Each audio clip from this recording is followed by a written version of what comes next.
Donc pour cette quatrième partie de Partir au Maroc l'hiver, nous allons parler de diverses petites choses, telles que, premièrement, les restos. Alors je vais vous parler plutôt d'une région que je connais un petit peu mieux au niveau restaurant, qui est la région d'Agadir.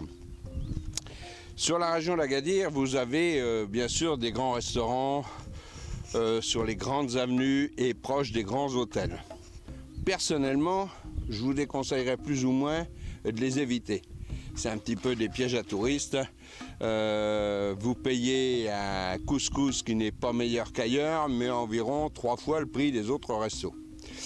Donc, si vous montez dans le Talborge, qui est un des anciens quartiers d'Agadir, mais enfin, si toutefois on peut appeler ancien, un quartier qui a quand même été rénové en même temps que les autres, mais on va dire un quartier plus populaire d'Agadir. Voilà, réellement peuplé par des Marocains et très utilisé au niveau des restos et autres par les Marocains. Vous avez quand même quelques restos qui reçoivent énormément de camping-caristes.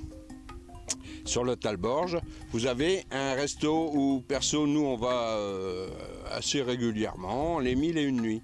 Restaurant qui vous offre un couscous avec une entrée, avec un dessert, tout ça pour 45 ou 50 dirhams, je ne me rappelle plus très bien.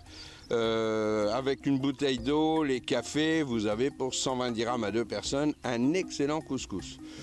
Vous avez également des plats à la carte, les crevettes pili-pili, vous avez des calamars, vous avez tout ce que vous voulez également chez eux. C'est des restos assez géniaux.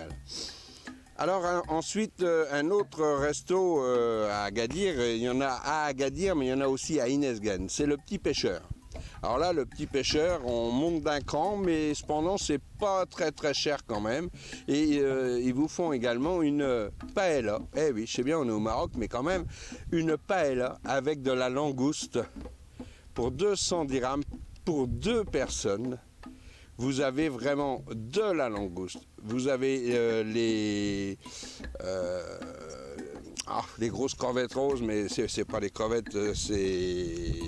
Bon, le nom ne veut plus me revenir pour le moment, mais enfin bref, une paella très bien garnie et vraiment... il y en a pour son prix. Largement, je dirais même que dans certains pays, on vous compterait le double par personne. Bon, enfin bref, vous avez également la possibilité là-bas de boire du vin, si vous le désirez. Ils vous servent du vin. Alors que dans d'autres restaurants du Talborge, non.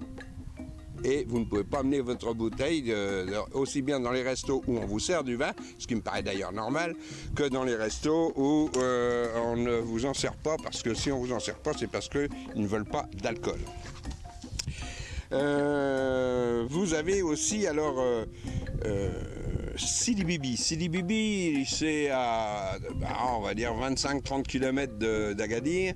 J'y ai découvert un restaurant qui vous fait des tagines, mais des tagines fantastiques. Alors évidemment, c'est un restaurant d'autochtones. Bon, eh ben oui, alors, il vous fabrique son pain, il vous sert le pain très chaud. Il vient d'être fait vraiment chez lui, ainsi que ses tagines. Bon, si vous n'aimez pas les oignons, vaut peut-être mieux s'abstenir parce qu'il y a souvent pas mal d'oignons dedans. Mais ils sont vraiment délicieux. Vraiment, vous allez vous régaler. Et puis vous avez sur le côté de Sidi Bibi, Takat, avec un camping qui s'appelle le camping de Takat et qui a un restaurant. Tous les vendredis, ils vous font le couscous fait par leur cuisinier, c'est pas du carpi, mais il est bon comme là-bas. Et franchement, c'est génial. Vous pouvez y aller, vous avez la piscine à disposition si vous venez manger au restaurant. Et vous avez également des menus différents chaque dimanche. Donc voilà, sur ce coin-là, vous avez quand même de quoi déjà manger. Maintenant, j'ai oublié un resto que j'ai découvert également en allant faire mes courses au Marjan d'Inesgan. Je précise, au Marjan d'Inesgan, pas le Marjan d'Agadir. Et au Marjan d'Inesgan, vous avez un café qui s'appelle le Targa, qui est restaurant, et qui vous fait là aussi des tagines fantastiques. Allez-y, goûtez-les, vous verrez, vous serez vraiment pas déçus. c'est vraiment des restos comme on les aime au Maroc. Hein. Il n'y a peut-être pas de prétention, mais il y a vraiment de la qualité. Vous allez vous régaler et vous ne regretterez pas, vous y retournerez. Voilà, bon, des petits restos, à vrai dire, il y en a plein dans le Maroc. Il ne faut pas hésiter à rentrer, à regarder, à demander, à poser des tas de questions, mais ne pas avoir peur. Les Marocains ne sont pas autrement que nous, ils ne mangent pas de la merde, et donc vous verrez que vous allez vous régaler. Juste un petit mot quand même aussi, parce que vous rencontrez souvent, lorsque vous vous garez avec un camping-car au Maroc, des gens qui viennent vous voir avec un gilet jaune, et qui vous installent, qui vous disent mettez-vous là, mettez-vous là.